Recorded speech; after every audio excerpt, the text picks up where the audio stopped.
ये देश पर जो बैठे हैं राज कर रहे हैं जो राजधानी में, ये सुधर जाओ। नहीं सुधरे तो पलटा मारेंगे, इतना सोतरा पलटा मारेंगे, समझ में बात नहीं आऊंगी। हम कहते हैं राजनीति में, राजनीति क्यों ना करेंगे, हम राजनीति करेंगे, ऐसी स्वच्छ राजनीति करेंगे जो दिल्ली देश और दुनिया के लिए मिसाल कायम होगी। तक आपने बात की केजरीवाल की, अरे कहाँ पूंछ का वाल और कहाँ मूछ का वाल, उससे हमारी क्या तुलना। नेता खबरदार शांत हो जाइए, दिल्ली की जनता को बर्बाद करना बंद कर दीजिए, क्योंकि सड़कें टूटी पड़ी हैं साहब। सिर्फ कनाट प्लेस को चमका देने से दिल्ली स्वस्थ नहीं हो जाती। दिल्ली वहाँ भी है जहाँ पे रोहिंग्या रहते हैं, वो भी दिल्ली का ही भाग है। दिल्ली में एक साल पहले दंगे होते हैं, सैकड़ों हिंदू और मुसलमान मारे जाते हैं। अरे इन नेताओं का क्या बेटा, चिंगारी किसने दिखाई? नेताओं ने। फ्री की लॉलीपॉप से किस तरह फ्री की, देखिए साहब, कोई भी पिताजी माँ बाप अपनी औलाद को फ्री का नहीं दे सकती। केजरीवाल साहब फ्री का कहाँ से क्या लेके आ जाएंगे? जो हमारा ही जूता, हमारा ही टैक्स का पैसा है और हम पर ही फ्री फ्री फ्री। अरे भैया, हमें फ्री का नहीं चाहिए, हमें व्यवस्थाएं दीजिए। लेकिन केजरीवाल जी मैं ये कहूँगे, ठग तो बहुत देखे हूँ, लेकिन महाठग को पहली बार देखे हुआ दिल्ली ने। सर, ये गद्दार नेताओं को जो ललकारने की जो बात किया है, आपकी व्यथा समझ रही हैं, जनता जानना चाहती है कि किस तरह से आप गद्दार नेताओं को ललकारेंगे। आपने आह्वान किया है, लेकिन किस तरह की जो इस तरह की गारंटी है कि जिस तरह के आपका एक प्रेशर ग्रुप आप बना रहे हैं। अन्ना हजारे ने भी बहुत बड़ा मूवमेंट खड़ा किया था और लोग ठगे रह गए हैं, क्योंकि एक राजनीतिक दल जो है उभर के निकला है, जिसको कि लोग नहीं चाहते थे। लोग चाहते थे कि एक प्रेशर ग्रुप बने, जिसके अंतर्गत की जो है सरकारों पे जो है अंकुश सके, जो राजनेता जो है लगातार चाहे कोई भी पार्टी का जो राज कर रहे हैं, उस पर एक बहुत बड़ा प्रेशर ग्रुप बने और एक स्वच्छ राजनीति जो है देश में कायम हो, जिसमें भ्रष्टाचार मुक्त जो है देश चले, भ्रष्टाचार मुक्त जो है शासन हमारे देश में हो। तो आप किस तरह का जो है आह्वान कर रहे हैं? बिल्कुल, ये वास्तव में जो आह्वान है, ये एक आत्मा का आह्वान है, भारत माता की आत्मा का आह्वान है, भारत की जनता का आह्वान है, समय का आह्वान है। क्योंकि हम अगर यहाँ से चूक गए तो ऐसी लंबी गहरी खाई में जाके गिर जाएंगे, जहाँ से वापसी में सदियों लग जाएगी। क्योंकि जो नीतियाँ इस देश पर चल रही है ना, वे बहुत भयंकर नीतियाँ चल रही है। हर तरीके से देश को तोड़ा जा रहा है, नचोड़ा जा रहा है, लूटा जा रहा है, अपनी राजनीति चमकाई जा रही है।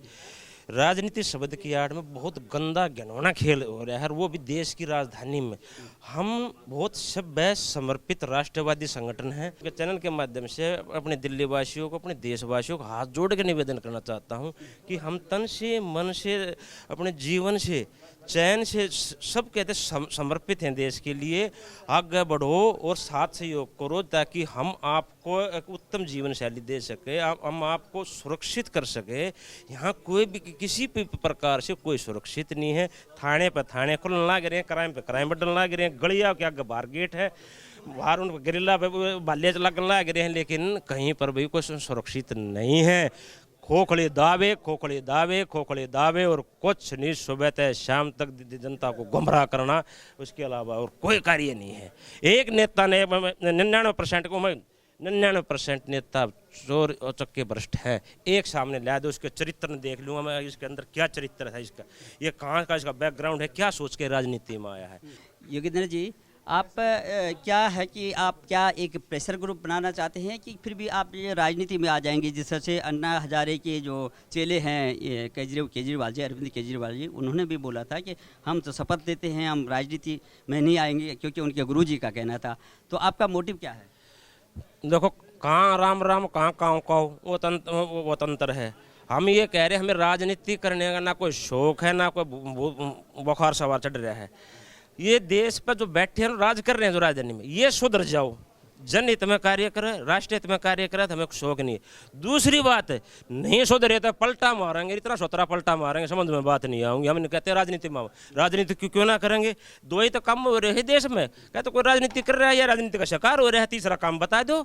ठीक है, दम खम हो तो राजनीति कर लो, ना तो उसके शिकार हो लो। तो हमारे अंदर दम खम है, परमात्मा ईश्वर ने जो बलिदानी हुतात्माओं हैं, उन्होंने हमारे अंदर हिम्मत हौसला दे रखा है। हम राजनीति करेंगे, ऐसी स्वच्छ राजनीति करेंगे जो दिल्ली देश और दुनिया के लिए मिसाल कायम होगी। क्योंकि भटकी हुई राजनीतिक है, भटकी हुई राजनीति है, इनको कुछ नहीं पता। सामने बैठाओ, इंटरव्यू चार लाइन नंबर अंदर का चरित्र बाहर आ जाएगा, उनके है क्या बाहर है। ठीक है, तो हम बहुत स्वच्छ राजनीति का बीजारोपण भी करेंगे, और उससे पहले इनको जताएंगे, भाई जाग जाओ, जमीर जगाओ, अपने देश के हित में काम करो, जनता के हित में काम करो। ये बरगलाने राजनीति छोड़ दो, लूटने कूटने की राजनीति छोड़ दो, छाती पे बांध कर ले जाओ, दन्ना यहीं रह जाएगा। गुजारे लाख सब का इतने तनख्वाह पेंशन है, ऐसे ऐसे स्रोत है इनके पास, भारतीय कानून के अंदर आ नहीं सकते और महीने में इनकम होती है लाखों में करोड़ों में, अरे कानून में नहीं आमते। तो अथा है, एक नेता के नहीं पता तेरे पास कितना है, 4-5 नेता अगर गट्टे पकड़ के ऊपर कर दिया ना, एक भारत नए शरीर तो बस जा, इतना धंधा मेरे हैं ये। अरे इनका कहीं ना कोई जमीर है ना कोई तथ्य मेरे है। और एक बात और आखिरी, बुराई अन्याय अत्याचार कभी भी सवैत नहीं रुकते, इनको रोकना पड़ता है। और ईश्वर प्रकृति परमात्मा किसी न किसी को माध्यम बनाता है, और अब इस दौर में वो माध्यम हमें चुने हैं, हमें उस परमात्मा की आवाज़ को भली भांति सुन लिया, समझ लिया है, और हम आजीवन इस रास्ते पर चलेंगे। को कितना बड़ा ताकतवर नेता हो, कितना गुंडा प्रवृत्ति का हो, कितना टपोरी टाइप का हो, हम ना डरते। सामने आओ, एक बार सामने आओ, पता चल जाएगा तू असली का हम असली है। ठीक है, जय हिंद जय भारत। संजय जी, क्या कहेंगे आप, जो जिस तरह से देखिए एक एक महत्वाकांक्षा बढ़ती जाती है नेताओं की, अभी केजरीवाल जिस तरह से कर रही थी, हमारी अब पार्टी जो है राष्ट्रीय पार्टी बन गई है, प्रधानमंत्री के सपने भी देख रहे हैं, तो किस तरह से आप स्वच्छ करेंगे इस राजनीति को, अगर राजनीति में आप आते हैं, या प्रेशर ग्रुप बनाएंगे आप? देखिए, हमारा कोई प्रेशर ग्रुप नहीं है, ये एक देशभक्त ग्रुप है। और जहाँ तक आपने बात की केजरीवाल की, अरे कहाँ पूंछ का वाल और कहाँ मूछ का वाल, उससे हमारी क्या तुलना। जो लोग रामलीला से राम की कसम खाते थे कि राजनीति नहीं करेंगे, दिल्ली में जो कूड़ा है कूड़े को साफ करेंगे, गंदगी को साफ करेंगे, स्वच्छता लेके आएंगे, वो लोग आज सत्ता का सुख भोग रहे हैं। और हालात ये हो गए हैं कि उनके जेल मंत्री जेल में जाकर मसाज पार्लर चला रहे हैं। 10 करोड़ रुपया प्रतिवर्ष दिल्ली के विधायक को मिलता है, प्रत्येक विधायक को मिलता है। एक विधायक का 50 करोड़ पिछले 5 वर्ष का, मैं 8 वर्षों का तो हिसाब ही नहीं जोड़ रहा हूँ, फिर भी अगर 8 वर्ष का आप अनुमानित माने तो 80 करोड़ रुपया प्रति विधायक। पहले दौर में 67 थे, इस दौर में 62 है उनके पास। तो ये पैसा कहाँ जा रहा है? आप गवाह हैं, खबर इंडिया का चैनल आपका सबसे मजबूत चैनल है, और आपके माध्यम से बड़ी जिम्मेदारी से मैं इस बात को कह रहा हूँ कि दिल्ली की जनता त्रस्त है दिल्ली में वर्तमान सरकार से। और हमें इस सरकारों में जितने भी गद्दार हैं, जो जनता के टैक्स के पैसे का मिसयूज करते हैं, अपनी खुद की प्रॉपर्टियां बनाते हैं, अपने फार्म हाउस बनाते हैं, लेकिन जनता के लिए कोई कार्य नहीं करते, अब वो गद्दार नेता खबरदार, शांत हो जाइए। एक एक टैक्स के पैसे की पाई पाई तुम्हारे हलक से निकाल कर विकास कार्यों में नहीं लगवा दी तो हमारा भी नाम नहीं है। बहुत बढ़िया। ये दिल्ली की जनता को बर्बाद करना बंद कर दीजिए। ये 2.5 करोड़ की जनता का बजट देखिए कितने करोड़ों में है विकास दिल्ली विधानसभा के अंदर। हम दिल्ली की बात क्यों करें? क्योंकि देश की राजधानी दिल्ली है।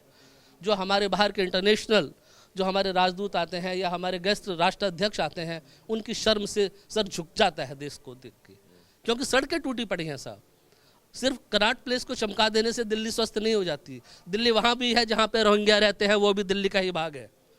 तो क्या कहेंगे, जिस तरह से जो है भ्रष्टाचार इतना व्याप्त हो जाता है और अपराधी जो है निकल जाता है, क्योंकि कानून में इस तरह से लचीलापन है, और वही कानून को हम ढोते आ रहे हैं जो ब्रिटिश कालीन कानून है, मुगल कानून है। इसके बारे में क्या सोचा आपने, क्या बदलाव होना चाहिए? आपने कहीं लिखा हुआ है कि कानून में भी बदलाव होना चाहिए।